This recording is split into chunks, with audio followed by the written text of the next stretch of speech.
الله لا إله إلا هو الحي القيوم لا تأخذه سنة ولا نوم. بسم الله. Assalamualaikum warahmatullahi wabarakatuh. الحمد لله نحمده ونستعينه ونستغفره ونعوذ بالله من شرور أنفسنا وسيئات أعمالنا ومن يضلله فلا مضل له ومن يضلل فلا هادي له. أشهد أن لا إله إلا الله وحده لا شريك له وأشهد أن محمدا عبده ورسوله لا نبي ولا رسول بعده. اللهم صل وسلم وبارك على نبينا محمد نبي الأمي وعلى آله وأصحابه ومن تبعهم بإحسان إلى يوم الدين. وقال جل وعلا بعد أعوذ بالله السميع العليم من الشيطان الرجيم قل أخير الله اتخذ وليا فاتر السماوات والأرض وهو يدعم ولا يدعم قل إني أمرت أن أكون أول من أسلم ولا تكونن من المشركين. وقال رسول الله صلى الله عليه وسلم لقد أكل الطعام ومشي في الأسواق يعني الدجال. Alhamdulillah summa alhamdulillah, kita dipertemukan lagi oleh Allah Subhanahu wa taala. Mudah-mudahan pertemuan ini menambahkan kepada kita keberkahan, rahmat Allah Subhanahu wa taala, ilmu serta barokahnya Allah Subhanahu wa taala. Karena setiap pertemuan yang apabila dikaji ayat-ayat Allah Subhanahu wa taala, di dalam pertemuan tersebut insyaallah Allah Subhanahu wa taala akan membentangkan rahmatnya atas hamba-hambanya tersebut yang ada dalam pertemuan itu. Ayyuhal ikhwah rahimakumullah, kita melanjutkan kembali tentang kajian sebelumnya tentang masalah Dajjal dalam sub bahwasanya kemarin sudah kita kaji tentang beberapa pengikut Dajjal. Di antaranya adalah yang pertama adalah para wanita, kemudian Yahudi sebagai munasir utamanya, penolong utama Dajjal, kemudian bangsa Truk, Kirman dan Hud. Itu semuanya terangkai dalam satu kelompok di antara orang-orang Majusi, penyembah dan pengikut hawa nafsu. Kemudian berikutnya adalah kaum awam daripada kaum muslimin terutama juga di antaranya. Jadi orang-orang awam ini ladang subur dia menjadi pengikut Dajjal. Potensi yang paling besar di antaranya selain para wanita kaum muslimin. Kemudian berikutnya adalah mereka-mereka yang kafir, munafik, fasik dan para pelaku seks menyimpang. Itu berpotensi bahkan mereka menjadi pengikut Dajjal. Kemudian mereka yang melakukan kebid'ahan dalam din Allah Subhanahu wa taala ini di antaranya adalah ahlul ahwa dari kelompok-kelompok ahlul bid'ah, diikuti juga di antaranya para kaum Jabariyah, kemudian kaum Khawarij dan lain sebagainya di antara para pelaku bid'ah yang mengikuti hawa nafsu. Kalau mau kita simpulkan dari hampir seluruh pengikut Dajjal semuanya itu ada dua peran utama, yakni kelemahan dalam ilmu dan yang kedua adalah kelemahan dalam menguasai syahwat mereka. Intinya dua aja, dan itulah karakter fitnah Dajjal. Mereka menyerang urusan syahwat dan mereka menyerang di dalam masalah-masalah syubhat. Ayyuhal ikhwah rahimakumullah, sebagaimana tadi ayat Allah Subhanahu wa taala saya bacakan dalam surat Al-An'am bahwasanya Nabi Muhammad sallallahu alaihi wasallam diperintah oleh Allah Subhanahu wa taala, "Qul ya Muhammad, aghairallahi taqada waliyan fatiris samawati wal ard." Katakan wahai Muhammad, apakah aku akan jadikan pelindung selain dari Allah yang menjadikan langit dan bumi, padahal Dia memberi makan dan tidak memberi makan. Allah itu memberi makan dan tidak perlu makan. Katakanlah, sesungguhnya aku diperintah supaya aku menjadi orang yang pertama kali menyerahkan diri kepada Allah Subhanahu wa taala, dan jangan sekali-kali kamu menjadi termasuk golongan orang-orang yang musyrik. Dalam ayat ini Allah Subhanahu wa taala memerintah kepada Muhammad SAW menjelaskan pada umat yang mendebat mendebat Rasulullah SAW, bahwasanya Allah Subhanahu wa taala itu memberikan ar-razik, yang memberikan rezeki kepada hamba-hambanya, dan dia tidak memerlukan bagian dari hamba-hamba tersebut sebagai jasa imbal kepada penyembahannya atas Allah Subhanahu wa taala. Dan Allah tidak perlu makanan. Tetapi ini padahal dalam diskusi ini Allah Subhanahu wa taala Rasulullah sedang berdiskusi dengan orang-orang Yahudi. Tetapi anehnya para orang-orang Yahudi yang menolak, yang seakan-akan menolak seakan-akan orang Yahudi ini merasa, padahal dia mengetahui bahwa Allah tidak memerlukan makanan gitu ya, tetapi dia jatuh dalam urusan ini dalam fitnah Dajjal gitu.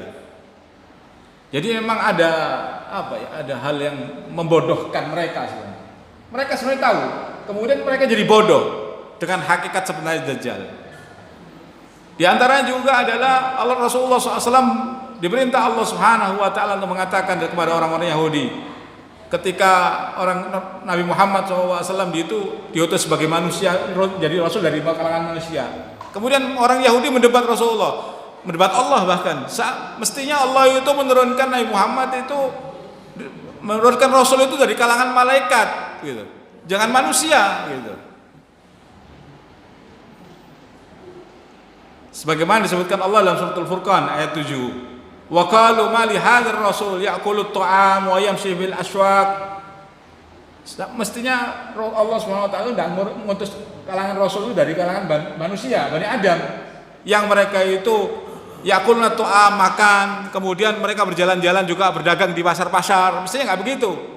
Lau anzala ilai malakun wa yakuna ma'ahu nadhira. Mestinya Allah menurunkan mereka itu daripada golongan malaikat. Jadi ketika Nabi saja itu dari golongan manusia, sama orang Yahudi dibantah, dicela dalam rangka untuk menjatuhkan Nabi Muhammad SAW. Tidak suka dengan dinul Islam ini. Tetapi anehnya mereka menjadi munasirnya Dajjal, orang Yahudi. Kenapa? Padahal Dajjal itu laqad akalat ta'am wa masyiya fil aswaq, yakni ad-Dajjal. Para Dajjal itu, kata Rasulullah SAW, sungguh dia itu menyantap makanan dan berjalan di pasar-pasar. Jadi Dajjal itu merasa lapar, makan. Tetapi justru mereka jadikan Tuhan oleh orang Yahudi. Jadi realitas ketuhanan yang diklaim oleh Dajjal itu sebenarnya lemah. Bisa dibantah sendiri orang-orang Yahudi. Tetapi termacam semacam mereka ini tersubhat, terhijab itu dengan hakikat sebenarnya Dajjal itu. Yang Dajjal itu butuh makan. Padahal kalau dia tahu melihat Dajjal itu butuh makan, mestinya dia tahu dia bukan Tuhan. Karena Tuhan itu tidak makan, gitu. Tidak membutuhkan makanan, gitu. Tetapi mereka sekali-kali tersubhat dan cenderung mengikuti syahwatnya untuk membenarkan klaim ketuhanan Dajjal. Padahal kata Rasulullah SAW dalam hadis Imam Ahmad ini, bahwa Dajjal itu laqad akalat ta'am, sungguh Dajjal itu dia membutuhkan makan, dan Dajjal itu juga berjalan di pasar-pasar gitu. Jadi hakikat ketuhanan Dajjal itu sebenarnya sangat mudah dipatahkan. Kalau ada orang yang mengaku Tuhan tapi masih makan, jelas juga bukan Tuhan gitu. Kemudian diantaranya lagi subhat yang disampaikan, subhat ini sederhana. Jadi ini akan menjelaskan hakikat klaim Dajjal tentang rububiyah, tentang ketuhanan, hakikat ketuhanan Dajjal itu sangat lemah. Di antaranya adalah dari Samurah bin Jundab. Rasulullah SAW bersabda, Inna Dajjal kharij, sungguh Dajjal akan pasti keluar. Wa huwa a'war, dia itu buta. Ainun shimalun 'alaiha dhifratun 'ali khalidah, mata sebelah kirinya itu ada semacam selaput tebal yang menutupi, jadi turun begini ya. Wa innahu yabri'ul akma wal abrasa. Dan ini istidraj yang diberikan Allah kepada Dajjal. Wa innahu yubri'ul akma wal abrasa. Dia bisa menyembuhkan orang yang kena buta dan kena abros, belang, penyakit belang. Wa yuhyil mauta, dan Dajjal itu diberi kesempatan oleh Allah Subhanahu wa taala untuk bisa menghidupkan orang mati. Wa yaqulu linnas, kemudian dia mengatakan kepada manusia, ana rabbukum, sungguh saya adalah Tuhan kalian. Faman qala, barang siapa yang mengatakan anta rabbi faqad fatan. Maka siapa yang mengatakan engkau Tuhanku, maka dia terfitnah oleh fitnahnya Dajjal. Wa man qala rabbi Allah hatta yamut, barang saya mengatakan Tuhan adalah Allah adalah Tuhanku, Rabbku, hingga dia mati, maka faqad usima fitnati, maka dia terjaga dari fitnahnya Dajjal. Wala fitnatan ba'dahu alaih, dan dia selamanya tidak akan terkena fitnah. Siapa yang terfitnah dari fitnahnya Dajjal, maka dia tidak akan pernah terkena fitnah selanjutnya. Wala azab, dan dia tidak diazab oleh Allah Subhanahu wa taala. Fayalbisu fil ardi masya Allah, dan Dajjal ini akan berjalan di muka bumi sebagaimana dikehendaki Allah. Tsumma yaji'u Isa bin Maryam, sehingga dia akan didatangi oleh Isa bin Maryam min qibalil maghrib, di bumi sebelah barat, yakni di Baitul Maqdis. Musaddiqan bi Muhammad, yang membenarkan risalah Muhammad sallallahu alaihi wasallam, wa ala millatihi, dan dia akan beragama dengan agama Muhammad sallallahu alaihi wasallam. Nabi Isa alaihissalam nanti mengikuti syariatnya Nabi Muhammad. Fayaqtulud Dajjal, dan dia akan membunuh Dajjal. Summa inna ma huwa qiyamus saat. Setelah itu maka akan ditegakkan kiamat Allah Subhanahu wa taala. Ayyuhal ikhwah, di sini bahwa Dajjal diberi keistimewaan 3 oleh Allah Subhanahu wa taala. Yang pertama, dia bisa menyembuhkan orang buta. Kemudian yang kedua, bisa menyembuhkan orang yang penyakit lepra. Yang ketiga, dia bisa menghidupkan orang mati. Tetapi anehnya, dia itu awar, dia sendiri buta. Dia tidak bisa memperbaiki kondisinya sendiri yang buta. Ini satu kelemahan yang membuktikan hakikat rububiyahnya itu nggak ada pada Dajjal ini sendiri. Dalam hadis ini juga ini sebagai salah satu faktor faktor pemicu orang-orang Yahudi tertipu oleh Dajjal. Kenapa? Orang Yahudi sebagaimana kaum muslimin menghendaki Nabi Al-Mahdi, orang-orang Yahudi juga sedang menunggu Al-Mahdi mereka berupa Nabi Isa alaihissalam. 3 sifat ini itu ada pada Nabi Isa. Nabi Isa itu punya sifat bisa menyembuhkan orang buta, bisa menyembuhkan lepra, bisa menghidupkan orang mati. Tetapi Nabi Isa tidak buta.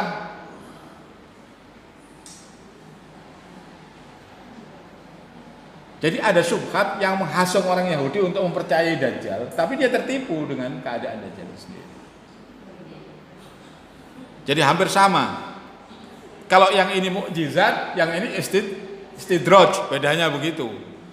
Jadi kalau yang satu punya ini mukjizat dari Allah Subhanahu wa taala, yang satunya istidraj dari Allah Subhanahu wa taala. Jadi kalau yang satunya waliullah, satunya wali syaitan. Jadi kalau ada orang bisa berjalan di atas air, jangan kaget. Bisa dia waliullah, bisa juga wali syaitan. Tergantung apakah dia menetapi syariat Allah atau tidak. Kalau dia menetapi syariat Allah Subhanahu wa taala, bahwa waliullah, dia waliullah. Kenapa? Para sahabat berjalan di atas air. Jangan kaget. Waktu peperangan pembukaan benteng penyerangan Persia, Sa'ad bin Abi Waqqas dengan seluruh pasukannya itu berjalan di atas air dengan kuda-kuda mereka dan tidak tenggelam. Kemudian waktu penaklukan Bahrain dari orang-orang murtad, Abu Hurairah bersama sahabat Abu Al-Hadrami berangkat berjalan di atas air tanpa kapal menyeberangi Selat Bahrain, tanpa kapal, jalan di atas air. Tapi syaratnya apa? Ketika Sa'ad bin Abi Waqqas mau nyebrang air, itu dia mengitari pasukannya. Ata'maluna kabair, apakah ada di antara kalian telah berbuat dosa besar? Yang berbuat dosa besar, yang pernah berbuat dosa besar, berhenti yo, coba elok melaku. yang menghalangi keadaan nasr Allah Subhanahu wa taala adalah kabair. Kalau kita meninggalkan kabair, pasti Allah akan menolong kita berupa dengan nasrnya Allah Subhanahu wa taala dalam setiap keadaan kita. Apa yang kita perlu apa pada Allah Subhanahu wa taala akan dijabahi oleh Allah Subhanahu wa taala. Selama kita meninggalkan al-kabair. Lah kalau wali setan jelas setiap harinya dia berurusan dengan kabair. Bahkan lebih dari kabair, syirik kepada Allah Subhanahu wa taala. Maka dia ditolongnya oleh setan di budaya. Begitu pula dengan Dajjal ini. Jadi hakikat ketuhanan Dajjal itu dilemahkan dengan kondisi dirinya sendiri. Dia makan, dia berjalan di pasar-pasar, dia bisa menyembuhkan orang buta, tetapi dia tidak bisa menyembuhkan dirinya sendiri. Semacam dihinakan oleh Allah Subhanahu wa taala. Diberi kemampuan kepada orang lain tapi dirinya tidak bisa. Kayak orang buka pasar nomor itu loh. Pasar-pasar kan ada itu. Pasar togel. Kan ada orang peramal togel. Besok ini nomornya ini. Tapi dia sendiri ya begitulah keadaan Dajjal dengan dirinya itu seperti orang jual togel itu. Kalau dia bisa yakin itu nomor yang keluar, kenapa nggak dipakai sendiri? Kan gitu. Jadi kelemahan watak fitnah Dajjal. Kemudian yang kedua, fitnah Dajjal itu bersifat umum menyeluruh kepada seluruh umat manusia dan menakutkan, mengancam seluruh umat manusia, baik orang yang mukmin maupun orang yang kafir. Jadi siapa saja yang tidak mau bergabung dengan Dajjal, dia akan terancam dengan ancamannya Dajjal. Sebagaimana disebutkan oleh Rasulullah SAW dalam hadis Abu Bakr, la yadkhulul Madinah ra'bul masihud Dajjal. Bahwasanya ketakutan pada Dajjal itu tidak akan masuk kota Madinah. Maksudnya ini dimaknai oleh para ulama. Jadi Dajjal itu ketika datang membawa ketakutan, ancaman ke seluruh bumi ini. Tetapi ancamannya itu ketakutan yang dihembuskan oleh Dajjal itu tidak bisa masuk kota Madinah. Jadi orang yang berada di kota Madinah mesti aman, kecuali orang fasik, orang munafik, dan orang kafir. Karena apa mereka tidak bisa? Mereka takut dengan ancaman Dajjal. Karena nggak ada iman, nggak ada keyakinan kepada Allah Subhanahu wa taala. Allahu waliyun. Allah itu pelindung bagi orang-orang yang mukmin.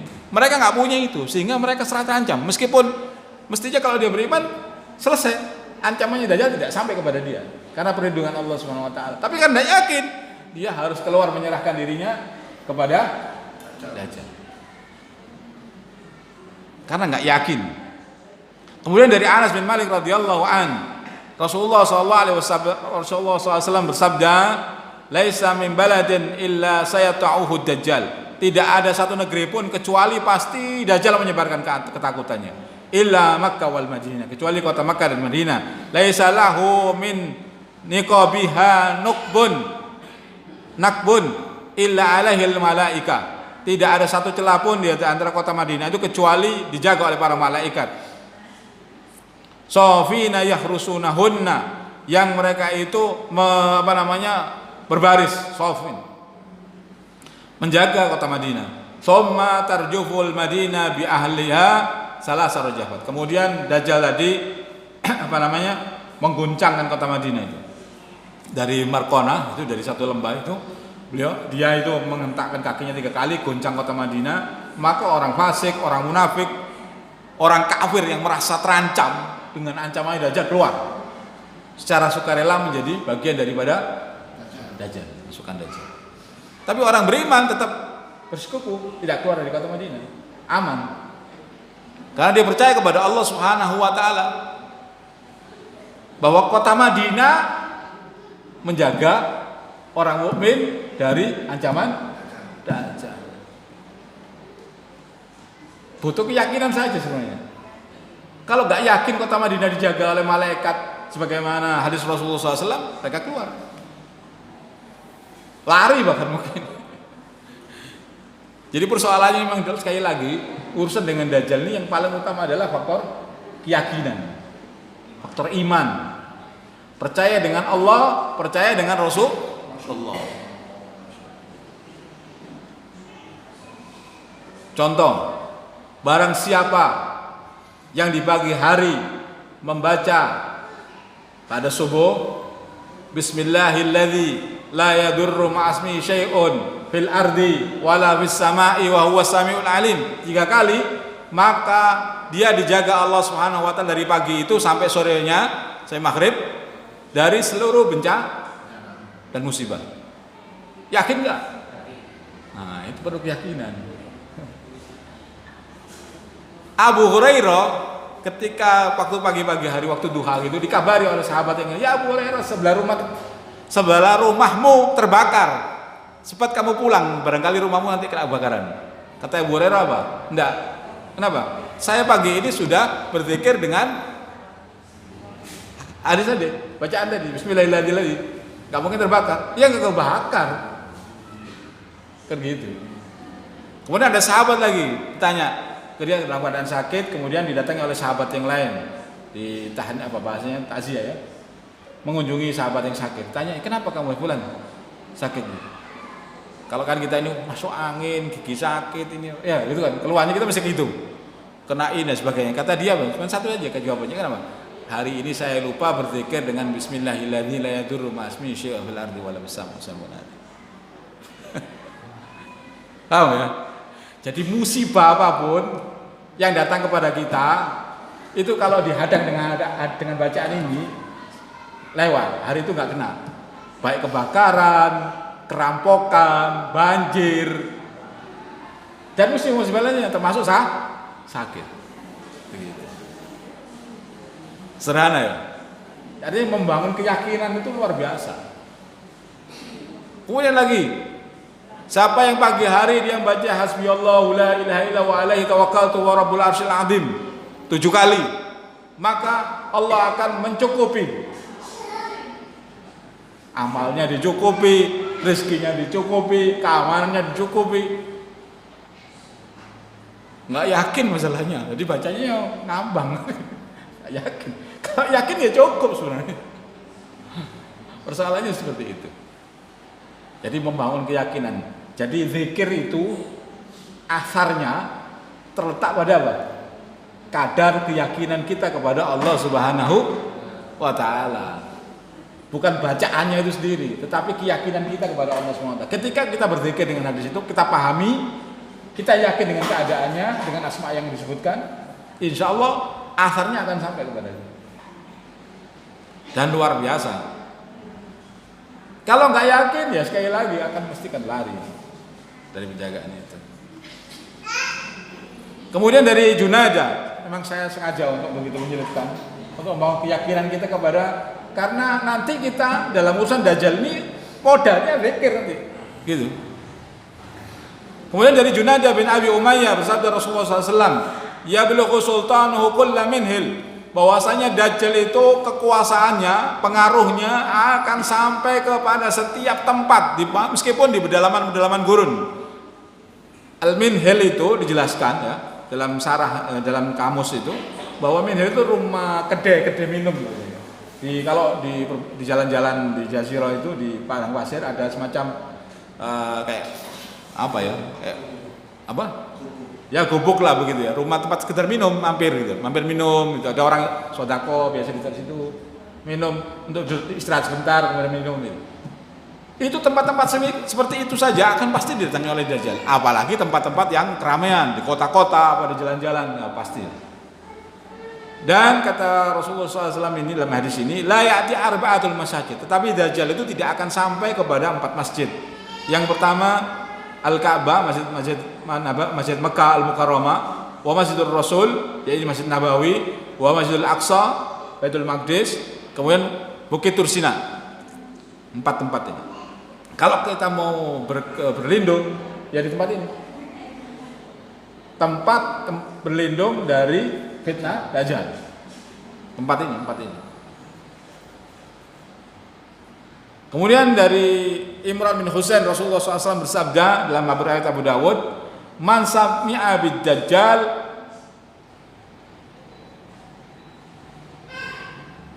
falaina anhu fa wallahi innar rajula la ya'tihi wa huwa yuhsibu annahu mu'min fayatbi'uhu mimma yub'atsu bihi min syubhat au lima yab'atsu bihi minasyubhat hakadza qala. Jadi Rasulullah SAW menjelaskan, barang siapa yang mendengar tentang kedatangan Dajjal, ya, hendaklah dia lari dari Dajjal itu, menjauh dari Dajjal. Jadi kalau ada dengar Dajjal sudah di Manuan, orang Banyuwangi segera lari. Gitu. Dari arah datangnya. Menjauh lari, sudah jangan. Tapi memang nanti akan dijelaskan nanti keadaan masyarakat saat itu di dalam hadis yang panjang. Jadi segera lari. Karena boleh jadi inna rajula ya'tihi wa huwa yuhsibu annahu mu'min. Ada seseorang yang menyangka dirinya ini sudah mukmin, sudah beriman kepada Allah, yakin bahwa dirinya ini sudah mukmin. Fayatbi'uhu. Kemudian dia mendatangi Dajjal, pasti dia akan ikut Dajjal. Kenapa? Karena saking besarnya syubhat yang ditampakkan oleh Dajjal kepada dia. Jadi jangan merasa yakin kalau kita mukmin bisa mendatangi Dajjal. Wes cepat aja Dajjal, cepat. Jangan debat dengan Dajjal, lari aja. Karena iman kita itu juga belum, maksudnya ini, keyakinan kita terhadap iman kita itu kan nisbi. Masih terbatas. Dan syubhatnya Dajjal itu luar biasa. Termasuk tadi yang tiga jelaskan, bisa menghidupkan orang mati, menyembuhkan orang buta, dan keadaan-keadaan yang lain yang nanti dijelaskan. Seperti menumbuhkan pohon-pohonan, menurunkan hujan. Tempat yang sudah subur bisa mati semuanya. Bisa kering. Jadi jangan semacam percaya diri untuk menghadapi Dajjal. Lari saja.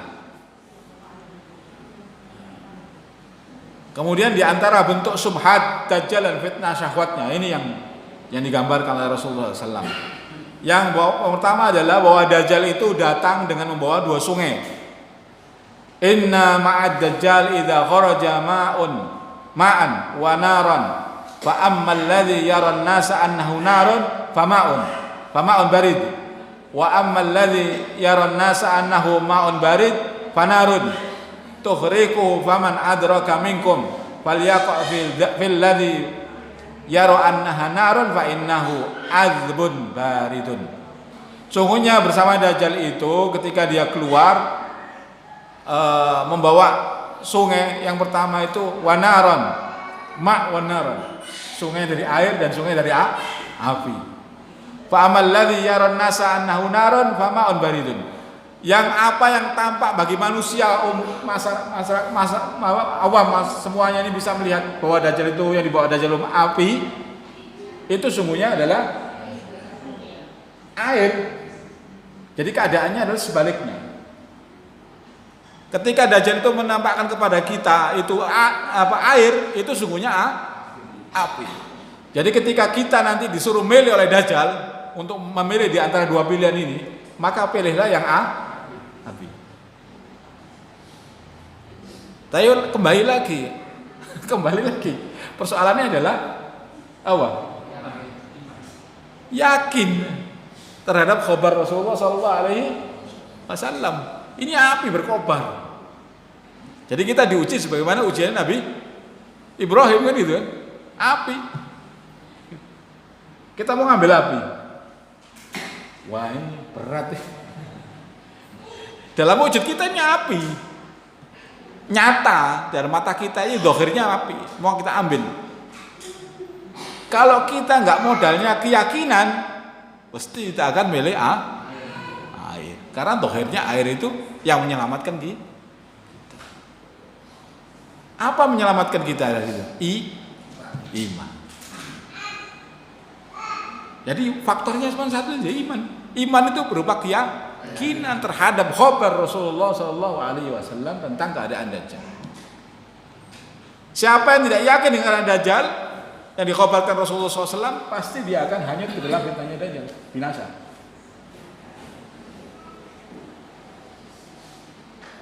Sederhana. Tapi paling berat. Makanya kan a'dzamul fitan ini masalahnya.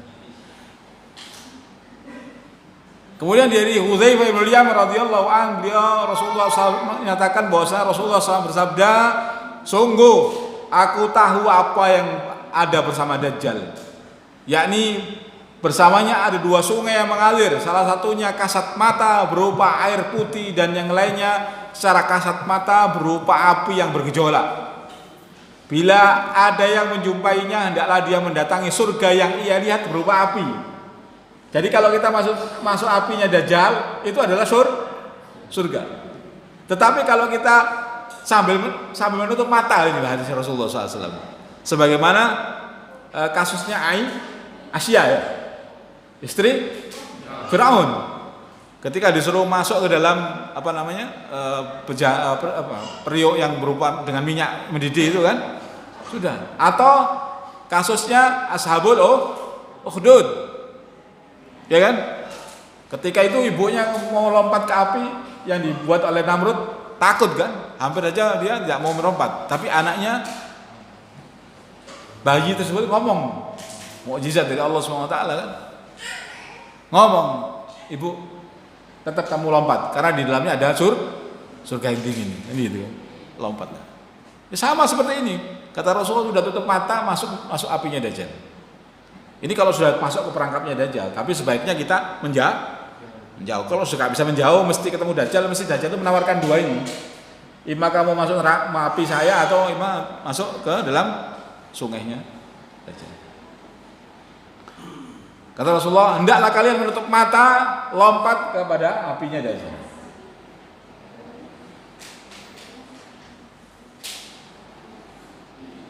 Kemudian dari Mughirah bin Syu'bah, ma sa'ala ahadun Nabiy sallallahu alaihi wasallam anid Dajjal aktsara man sa'altuhu. Tak ada seorang pun yang lebih banyak bertanya tentang kepada Nabi Muhammad sallallahu alaihi wasallam tentang masalah Dajjal kecuali saya, kata Mughirah bin Syu'bah. Dan beliau bersabda kepadaku, wa innahu qala li ma yadurruka minhu. Sungguhnya Dajjal itu tidak akan membahayakanmu. Prinsipnya apa? Kalau kita yakin Dajjal itu tidak akan membahayakan. Kalau kita mukmin, yakin kepada Allah dan Rasulnya dengan informasi yang dibawa oleh Allah dan Rasulnya, ketika menghadapi Dajjal tidak akan membahayakan keimanan kita.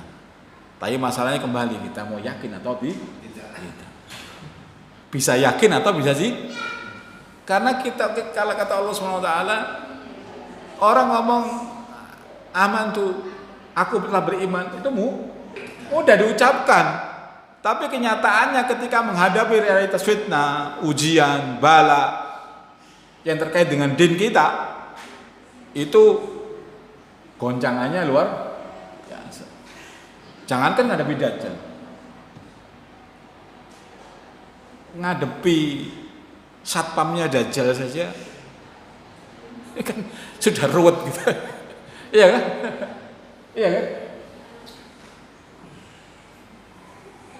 Menghadapi bala tentaranya Dajjal aja kita ruwet sudah. Apalagi sang Dajjalnya sendiri. Pasti iman kita akan banyak benar-benar akan digoncang.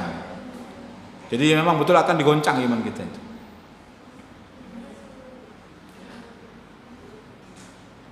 Kemudian dijelaskan dalam hadis tadi,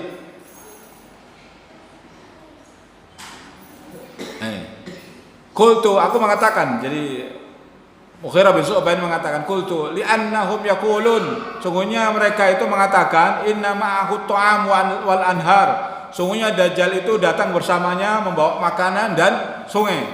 Dalam satu hadis yang lain, riwayat yang lain, sungguhnya Dajjal itu membawa jabalun minal khubzi wa lahmun wa nahrul ma'. Dajjal itu membawa gunung berupa roti dan laham dan daging. Wa nahrul ma', dan sungai yang berupa dengan air segar. Qala huwa ahwan 'ala Allah min dzalik. Kata Rasulullah SAW, Allah Subhanahu wa taala, hal itu bagi Allah sangat mudah. Jangan buat gunung, buat yang lebih daripada itu Allah SWT lebih sanggup. Jadi apa yang dilakukan oleh Dajjal itu tidak luar biasa dilakukan Allah Subhanahu wa taala. Jadi seorang mukmin harus meyakini itu. Jadi apa yang dikerjakan oleh Dajjal itu bukan luar biasaan, hanya sekedar fata morgana, fitnah saja.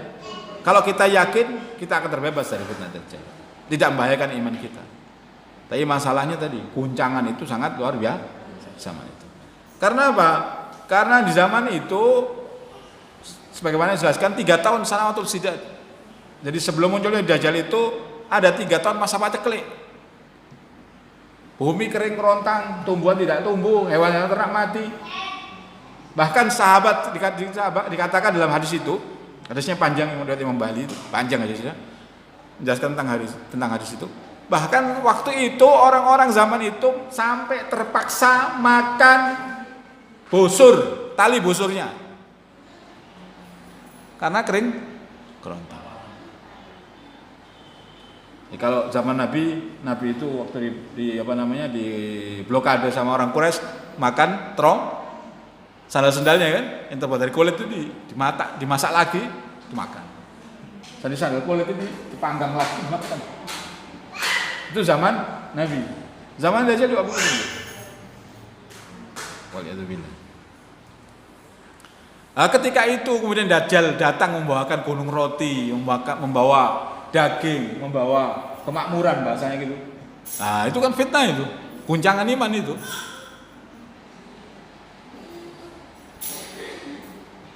Sekarang aja orang-orang yang saudara-saudara kita yang di pinggiran Pulau Jawa ini yang gersang daerah selatan itu kan banyak terfitnah untuk menjadi murtad kan gara-gara kelaparannya, kegersangan di bukit di Gunung Kidul, di Malang Selatan, di Trenggalek, Pacek, kemudian di Blitar, kemudian wilayah selatan Jawa ini kan sudah banyak yang masuk beralih agama karena kelaparan, karena kekurangan ekonomi.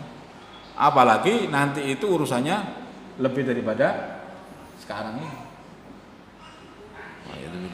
Kemudian di riwayat yang lainnya Abu Nawas bin Sam'an bahwasanya Rasulullah SAW bersabda bahwa Dajjal nanti akan mendatangi suatu kaum lalu mengajak mereka, lalu mereka pun beriman kepadanya dan menyambut ajakannya, dan dia memerintahkan langit sehingga turunlah hujan. Jadi Dajjal ini diberikan istidrak oleh Allah SWT.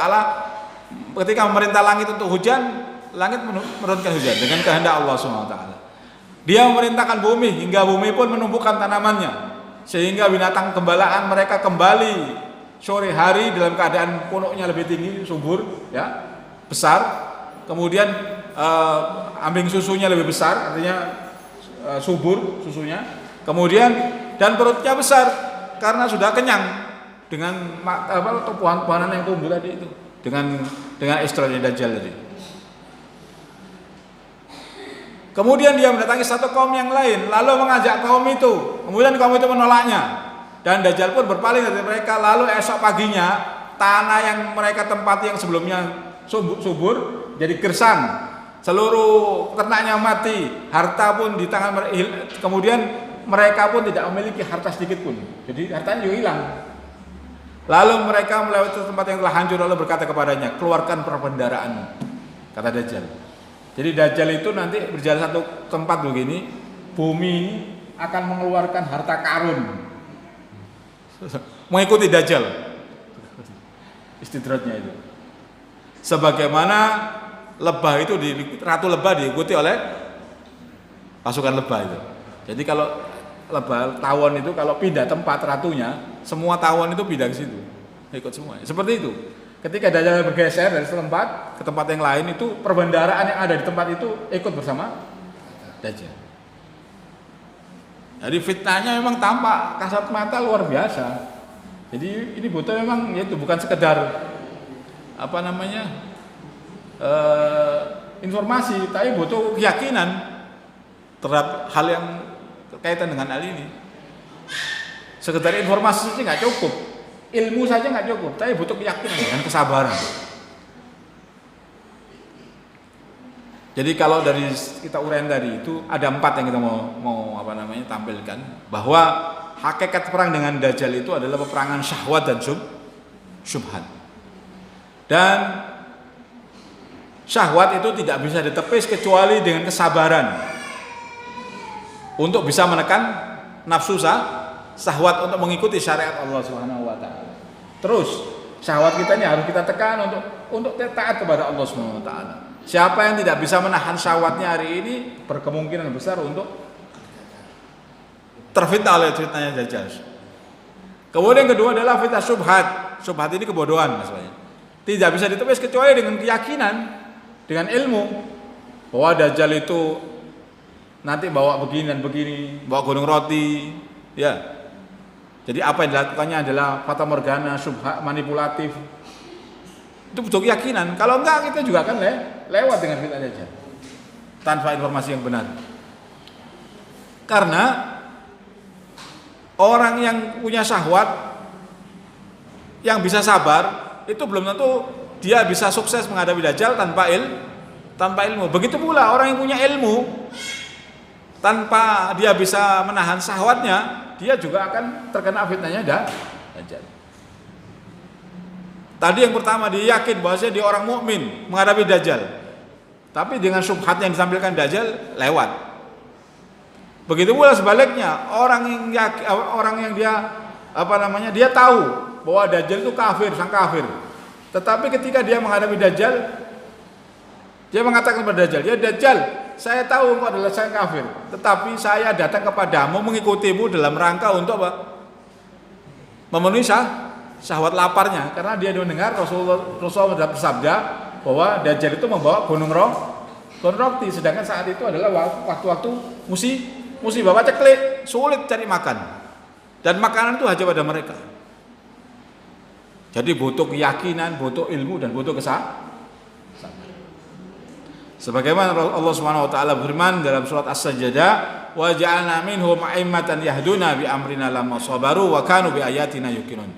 Dan kami akan jadikan kepada mereka a'immatan, bimbingan, pemimpin yang mereka itu yahduna bi amrina, yang senantiasa memberikan petunjuk, yahduna bi amrina, dengan petunjuk-petunjuk kami, beberapa syariat kami, lama sabaru, atau dengan kata lain dengan bacaan yang lima sabaru sebagai syarat.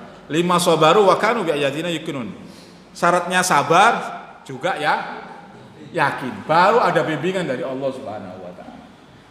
Jadi kalau kita nggak bisa sabar, nggak yakin, tidak mungkin bimbingan itu akan datang kepada kepada kita dari Allah Subhanahu wa taala. Syaratnya dua. Kalau kita mau mendapatkan ilham, kemudian bisa bisyarah dari Allah Subhanahu wa taala, dua, yakin, sabar untuk menetapi syariat Allah Subhanahu wa taala. Kemudian kedua, peperangan fitnah Dajjal adalah klaim dusta. Jadi Dajjal ini membawa klaim dusta, klaim kenabian, kemudian hal-hal yang mereka lakukan berupa melakukan kebaikan, itu sebenarnya adalah kebohongan semuanya. Kemudian fitnah pencitraan. Kalau dalam bahasa yang saya jelaskan kemarin, Dajjal itu artinya ya pencitraan itu sebenarnya. Untuk dengan tabiat negatif. Pencitraan, memoles sesuatu yang buruk menjadi tampak baik. Itu pencitraan. Dan manipulatif sifatnya. Untuk kepentingan mereka sendiri, kemungkinan Dajjal. Serta membangkitkan halusinasi dan fata morgana. Jadi kita ini dihasung dengan sesuatu yang indah-indah lah, gitu. Mimpi-mimpi indah gitu. Iya. Jadi sebenarnya sebelum Dajjal itu muncul, Dajjalisme saja sudah berjalan. Di era Fitnatul Duhaimah itu, Dajjalismenya itu sudah berjalan. Memang begitu. Makanya siapa yang bisa selamat dari era Duhaimah, maka dia bisa selamat dari fitnah Dajjal. Karena yang sifatnya samar saja dia bisa mengidentifikasi bahwasannya tidak benar. Apalagi ketika wujud orangnya, Dajjal, Pak, pasti dia lebih terang bagi dia. Laisa lahu jufa. Tidak lagi samar tentang fitnah Dajjal bagi orang mukmin. Karena ada Pak. Kemudian yang keempat, bahwa fitnah Dajjal itu berupa fitnah yang dia bersemboyan, man laisa ma'ana fahuwa didduna. Barang siapa yang tidak bersama kami, dia adalah musuh kami. Jadi Dajjal itu juga begitu. Ini kan juga Dajjal semua ini.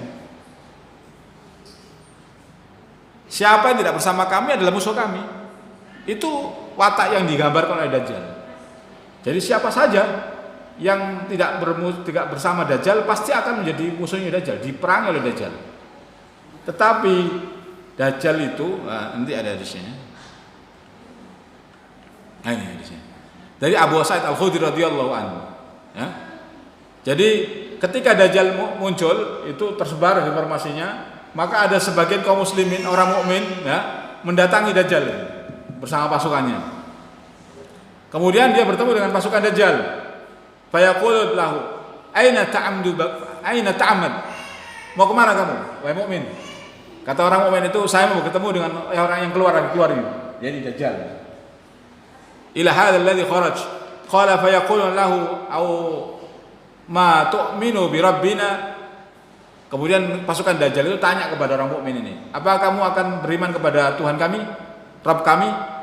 Kemudian orang mukmin mengatakan, "Fayaqulu ma bi rabbina khufa." Tidak ada yang samar bagi Tuhan kami. Yakni bahwasanya Allah Subhanahu wa taala, Tuhanmu itu enggak benar Dajjal itu. Wow. Kemudian ada dialog antara pasukan Dajjal dengan orang mukmin ini. Kalau gitu kamu tak pateni. Kemudian di antara pasukan Dajjal tadi itu saling berbisik, bahasanya begitu. Ini. Fayamuru Dajjal bukan. Ini. Fayaqulu ba'dhum li ba'din alaysa qad nahakum rabbukum taqtulu ahadan dunahu. Bukankah Dajjal itu pemimpin kami itu, Tuhanmu tadi sudah mengatakan di antara, jadi ada dialog di antara pasukannya Dajjal ini, bukankah Tuhan kami yakni Dajjal itu melarang kita untuk membunuh mereka, orang yang kita temui, sebelum kita pertemukan dia dengan Dajjal. Jadi Dajjal sendiri itu nggak mau kalau langsung main bunuh. Kalau orang mukmin langsung dibunuh, artinya apa? Keadaannya bagaimana setelah itu? Dia syahid, mati syahid. Dia mati dalam keadaan beriman kepada Allah, dan itu adalah kegagalan misi Dajjal. Karena misi Dajjal itu adalah memurtadkan manusia. Nggak mau. Pasukannya oleh Dajjal dilarang, nggak boleh main bunuh sebelum orang itu dipertemukan dengan Dajjal. Baru setelah ketemu Dajjal baru dikasih subhat sama Dajjal. Ngerti? Dajjal menampilkan kepiawaian dia untuk memanipulasi keadaan orang mukmin. Ima dia terfitnah, wa ima dia tetap thiqah kepada Allah Subhanahu wa taala. Apakah dia tetap terfitnah dengan fitnah Dajjal, maka dia kafir, atau dia tetap thiqah? Nah, setelah kalau dia nggak mau, baru Dajjal membunuhnya. Jadi nggak serta-merta langsung main bunuh Dajjal, tapi difitnah dulu. Jadi seperti itu metodologi Dajjal. Sama hari juga begitu, Dajjalisme juga begitu metodologinya. Nggak main bunuh juga, mainnya begitu. Diarahkan untuk manipulasi, dengan manipulasi untuk keluar dari din Allah Subhanahu wa taala. Hingga akhirnya kalau nggak mau ya sudah lah. Udah mentok, dibunuh.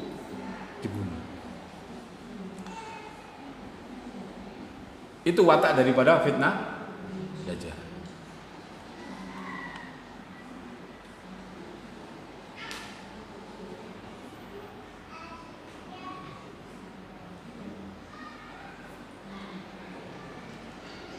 Kemudian kelompok orang beriman yang senantiasa menentang Dajjal.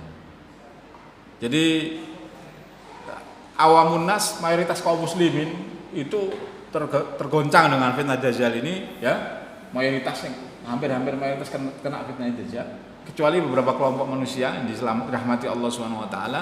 Di antaranya adalah dijelaskan oleh Imran bin Husain, ya, hadisnya sahih dari Abu Dawud, bahwa Rasulullah SAW mengabarkan kepada kita, la tazalu ta'ifatun min ummati, ada sekelompok manusia, orang-orang beriman, ya, min ummati yuqatiluna 'alal haq, dia senantiasa berperang di atas kebenaran.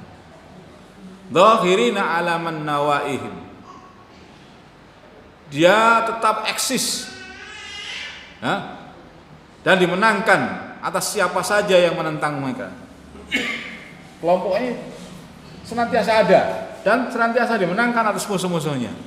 Hatta yuqatilu akhiruhum Al-Masihud Dajjal. Sehingga kelompok ini ujungnya nanti bertempur bersama Dajjal. Jadi mulai zaman dulu, zaman Rasul sampai nanti kelompok ini terus eksis sampai dia bertemu dengan dan berperang dengan Dajjal sama Nabi Isa alaihissalam. Ini terus senantiasa ada. Berarti kelompoknya ada sekarang. Di mana? Wallah a'lam. Nah, begitu kan. Tapi ini sebenarnya sudah kita jelaskan di sebelumnya, di kajian-kajian sebelumnya.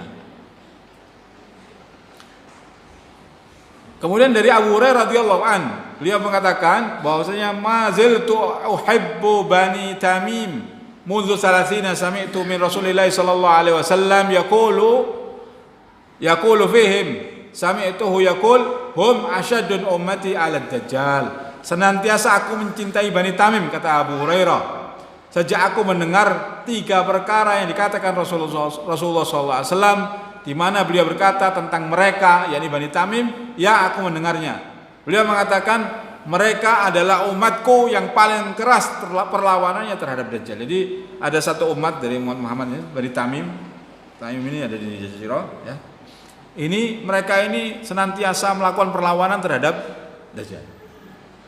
Ya, dan perlawanannya keras. Dan qadarullah masyaallah fa'al, nanti pasukan Imam Mahdi itu yang dari Khurasan itu juga Bani Tamim komandannya. Syu'aib bin itu beliau Bani Tamim. Komandan Taif al-Mansur, komandan Rayatus Sud yang dari Khurasan itu nanti dipimpin oleh Bani Tamim juga. Yang dia itu keluar di samping memerangi Khawarij yang ada di Syam, juga akan memerangi Dajjal. Allah a'lam bishawab. Hadis dari Sahih Bukhari.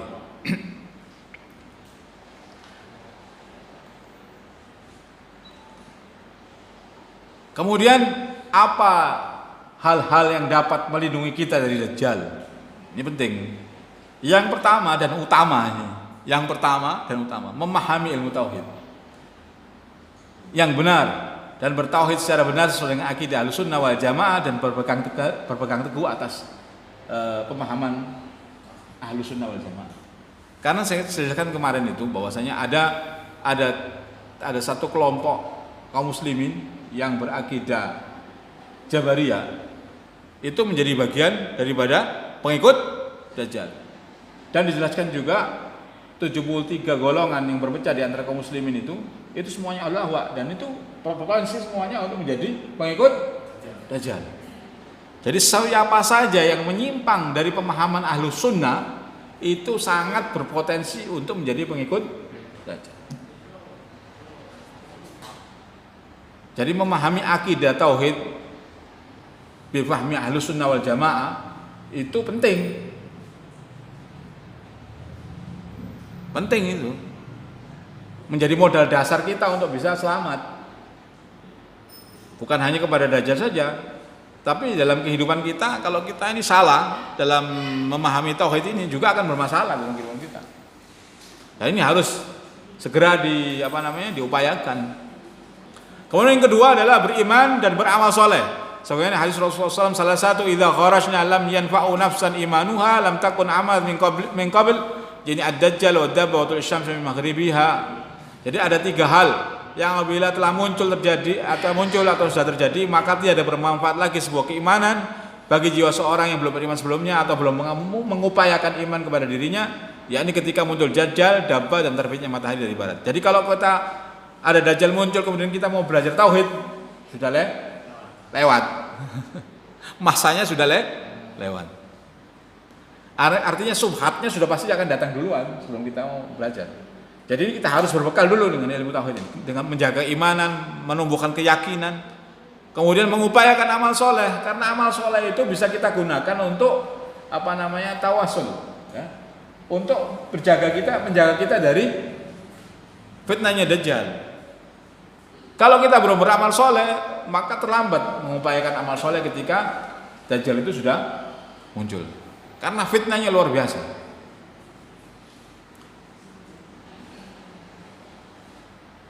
Kemudian yang ketiga adalah membekali diri dengan ilmu din, sabar dan yakin. Syariat Allah Subhanahu wa taala. Karena siapa saja yang beragama dengan din Allah SWT Islam ini, tetapi dia tidak memahami syariatnya, pasti akan terjerumus ke dalam persoalan-persoalan apa? Al-kabair, kemudian bid'ah, dan semuanya itu berpotensi untuk menjadi bagian daripada fitnah, masuknya fitnah Dajjal. Perilaku bid'ah itu ujungnya adalah nanti akan menumbuhkan sifat kemusyrikan kepada Allah SWT.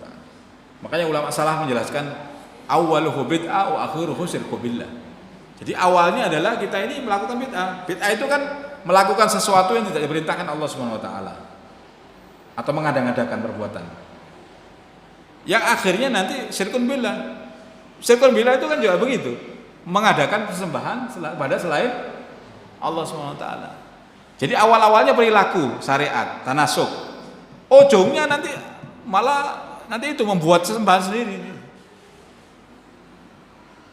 Jadi hati-hatikan karena ketidakpahaman kita terhadap din Allah SWT, syariat Allah SWT. Kemudian tidak bisa bersabar terhadap din Allah SWT dan yakin dengan syariat Allah SWT. Syariat Allah mengatakan begini, kita nggak yakin, kita tinggalkan. Padahal kalau kita yakini, ya, Allah ini kan membuat syariat ini untuk kepentingan siapa? Kepentingan manusia, hamba Allah SWT. Dan Allah SWT berjanji, kalau kamu melakukan syariatku, berada di atas syariatku, berarti kita kan masuk orang yang bertakwa, ya kan? Meninggalkan larangan Allah, mengerjakan perintah Allah. Artinya orang bertakwa. Kalau kita bertakwa, janji Allah apa? Rezeki dijamin, masalah diselesaikan, urusanmu sulit jadi mudah, urusan ruwet ada jalan keluar. Persoalannya kita yakin apa tidak kan gitu kan gitu. Gak yakin ya gak jadi takwanya. Jadi buah dari takwa itu tidak akan keluar ketika karena kita tidak yakin kepada hakikat itu. Makanya kata ulama menjelaskan tentang keadaan umat hari ini, ya, sungguh kami itu tidak takut dengan kekuatan musuh, tetapi sungguhnya umat Islam tidak dikalahkan oleh kekuatan musuh berupa teknologi, tetapi umat Islam ini dikalahkan oleh apa? Keadaannya sendiri berupa apa? Dia tidak yakin terhadap syariat Allah Subhanahu wa taala. Seandainya mereka yakin dengan syariat Allah Subhanahu wa taala, maka seluruhnya akan selesai. Jadi tafarruq antar umat ini kenapa? Karena kita tidak bersyariat dengan syariat Allah Subhanahu wa taala, meninggalkan syariat Allah Subhanahu wa taala. Kemudian terjadinya musibah-musibah bencana di mana-mana. Kenapa? Karena kita meninggalkan syariat Allah Subhanahu wa taala. Musibah paceklik, kenapa? Karena kita riba. Buka kitab Al-Kabair Imam Mazhabi. Kalau kita riba, praktek riba itu ada di masyarakat, pasti paceklik. Kalau zina merajalela, pasti ada penyakit-penyakit yang gak jelas itu. Penyakit-penyakit baru. Pandemi dan sebagainya itu. Penyakit karena apa? Banyak zina. Jadi kalau kita sudah memperbanyak musik di masyarakat, apa? Gempa bumi, goncangan gitu. Longsor di mana-mana. Itu apa masalahnya? Mazayif, wazina. Dan musik, zina dan khomer. Jadi semua kabair itu, perilaku kabair itu mesti asarnya adalah negatif. Begitu pula asal ketaatan, semuanya adalah positif. Kalau kita bertakwa kepada Allah Subhanahu wa taala, la fatahna alaihi barakat minas sama wal ard. Di zamannya Umar bin Abdul Aziz itu bulir gandum apa bahasa? Gabah ya. Bahasa kita gabah. Gabahnya itu sebesar ini loh. Jempol ini. Sekarang masih ada di Museum Cordoba. Dimasukkan di etalasenya Museum Cordoba. Makmur. Begitu pun nanti di akhir zaman ketika Al-Mahdi nanti berkuasa melaksanakan syariat Allah Subhanahu wa taala bersama Nabi Isa, maka seluruh keamanan kemakmuran itu berjalan. Kita nggak aman karena apa ya? Karena meninggalkan syariat Allah Subhanahu wa taala. Kalau kita berjalan dengan syariat Allah aman pasti. Makmur pasti. Tahu delima di zamannya Al-Mahdi nanti itu ketika syariat Allah kembali ditegakkan, ya, tidak lama insya Allah, ya, itu kalau dibelah jadi dua gini, delima itu bisa buat payung. Besarnya itu berapa? Delima yang kalau kita ngeliat delima kan segini balik sekarang ya, iya kan? Nanti di zaman Al-Mahdi itu delima kalau bagi dua bisa buat terus itu ditancepi tombak di tengah-tengahnya bisa buat payung. Kemudian hasil susu pagi hari kambing, seekor kambing bisa buat keluarga minum susu, kenyang. Kalau sapi bisa untuk satu kabilah kampung. Kemudian nanti anak-anak kecil itu bermainan dengan ular-ular berbisa dan harimau. Anak-anak kecil bermain-main dengan ular berbisa dan harimau tanpa merasa takut bahaya. Karena orang tuanya juga begitu, nggak takut bahaya. Kenapa aman semuanya? Ketika syariat Allah Subhanahu Wa Taala masalahnya kita tidak ya. Oke, nah itu musibah itu.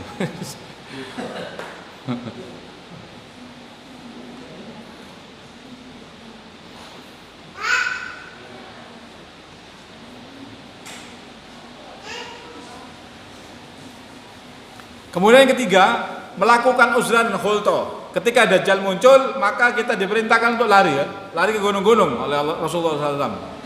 Ketika Dajjal muncul, barang siapa yang mendengar kedatangan Dajjal, maka hendaklah dia menjauh darinya.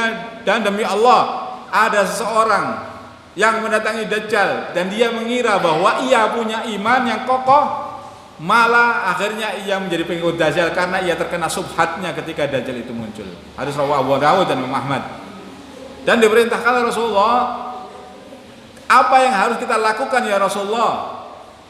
Maka Rasulullah pun menjawab, infiru fil jabal, hendaklah kalian lari ke gunung-gunung. Wala taqafu fit tariqah, dan janganlah kamu berhenti di jalan-jalan. Maksudnya jalan-jalan utama, ya. Tapi kalau lari ke gunung sembunyi masih. Gunung-gunung sana. Hadis sahih Imam Muslim.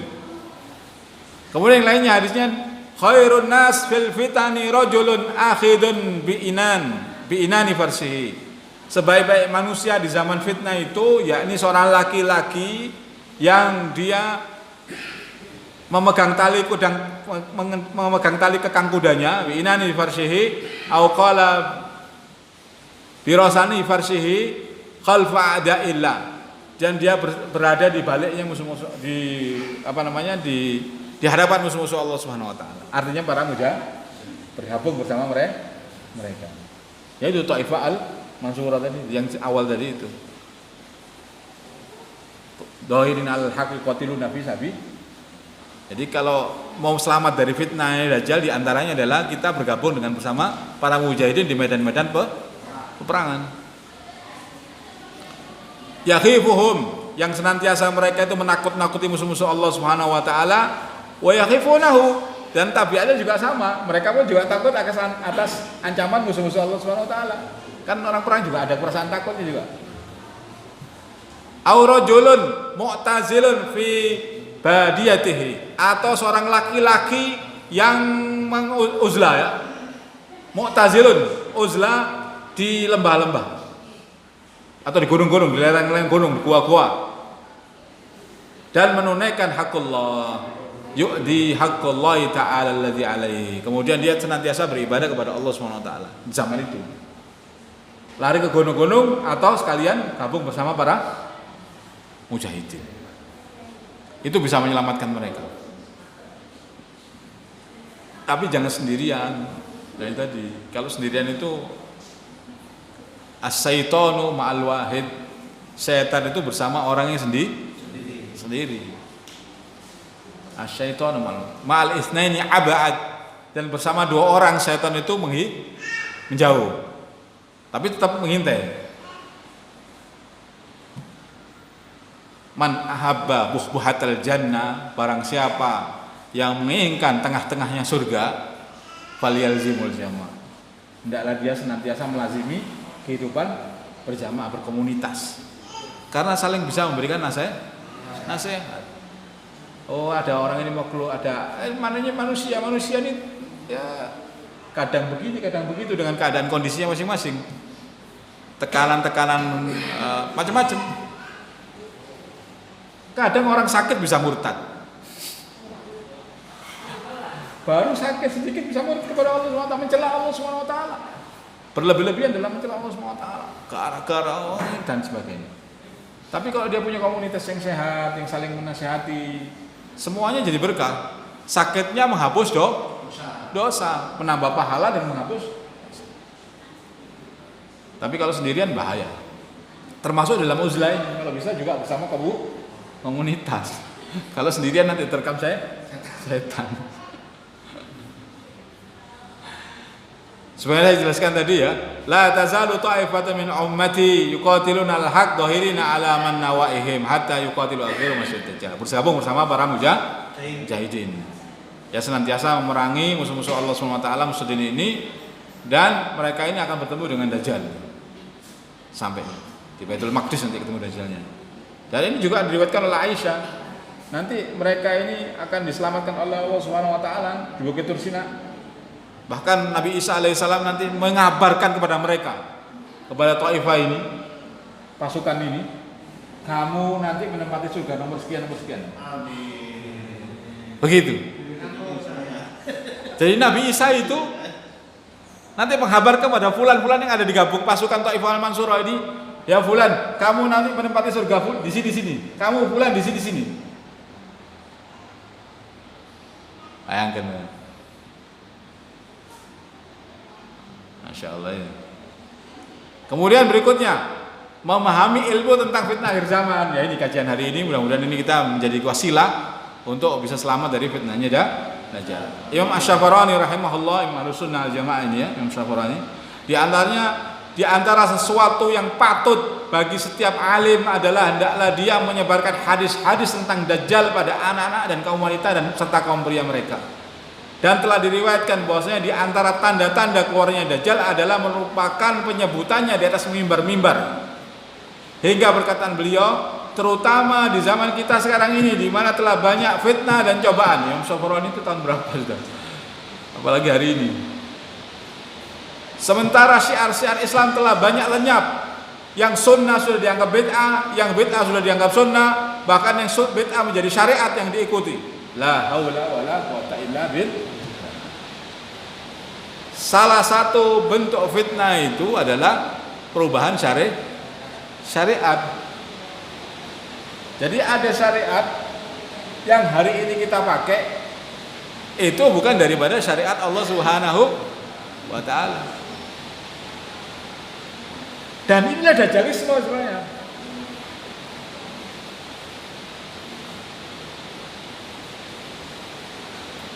Nanti kita akan singkap ini di ujungnya nanti. Kemudian beberapa tempat itu sudah ya saya jelaskan ya tentang 4 masjid. Kemudian melazimi doa-doa pelindung daripada Dajjal. Di antaranya adalah yang diriwayatkan oleh Imam Syaikhan, Imam Muslim dan Imam Bukhari, dari An-Nasa'i juga dari Aisyah radhiyallahu anha bahwasanya hendaklah kita senantiasa berdoa dengan doa Allahumma inni a'udzubika min adzabil qabri wa a'udzubika min fitnatil masiihid dajjal. Atau di antara lainnya doa yang disamakan juga Allahumma inni a'udzubika min fitnatid dunya. Syarah hadis ini min fitnatid dunya, jadi min fitnatil akbarid dunya, yakni ada termasuk fitnatid dunya adalah fitnah sebesar-besar fitnahnya dunia adalah fitnah Dajjal. Melazimi doa-doa ini dalam maksud kita harian kita. Allahumma inni a'udzubika min adzabil qabri wa min adzabil jahannam fitnatil mahya wal mamat wa min syarri fitnatil masiihid dajjal. Bahkan ini menjadi sunnah dalam doa tasyahud akhir. Ya kan? Imam Tawus itu muridnya Imam Syafi'i ya. Imam Anas ya. Anas bin Malik itu mengatakan ya, kalau dia senantiasa memerintahkan anak-anaknya untuk membaca doa itu. Allahumma inni a'udzubika min adzabil qabri hingga akhir doa. Kalau anaknya dilihat sholat tidak membaca itu, disuruh batalkan dan disuruh ulang. Meskipun selesai ya, suruh ulang. Imam Tawus mengatakan itu enggak sah. Istihadnya Imam Tawus. Dalam rangka untuk mentahdir anaknya supaya senantiasa membaca doa itu dalam sholat-sholatnya. Jadi penting.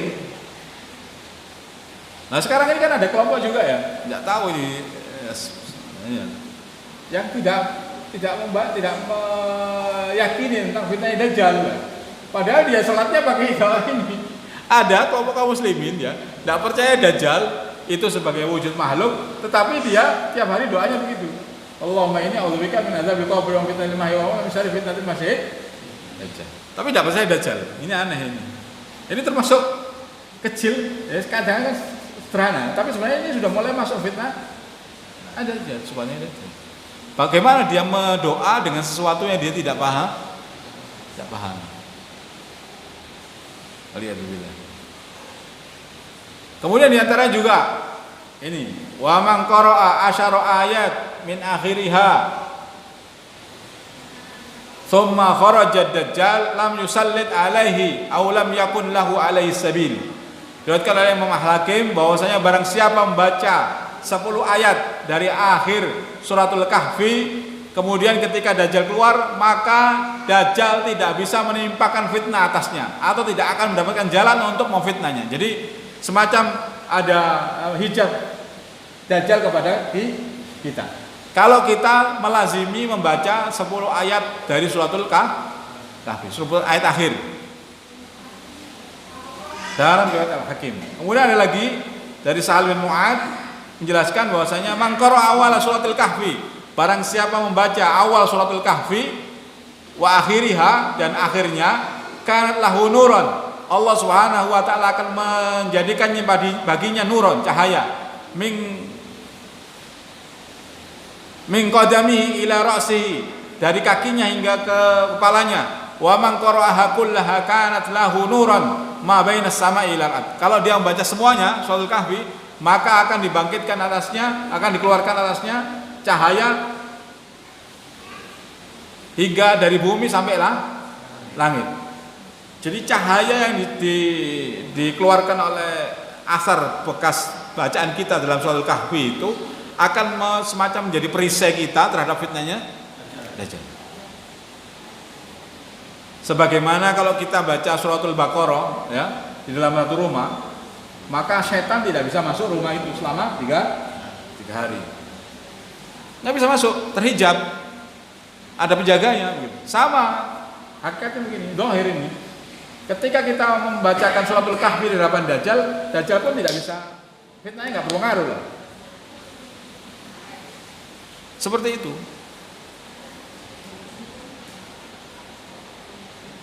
Ini sampai jam berapa? 9. Betul ya? Kenapa? Oke. Tak terasa ini. Kemudian yang terakhir mungkin ya, makanan dan harta terbaik saat itu. Ketika masa Dajjal muncul itu, ada makanan. Dari Aisyah radhiyallahu menjelaskan bahwasanya kondisi saat itu sangat sulit ketika saat-saat di hadapan Dajjal.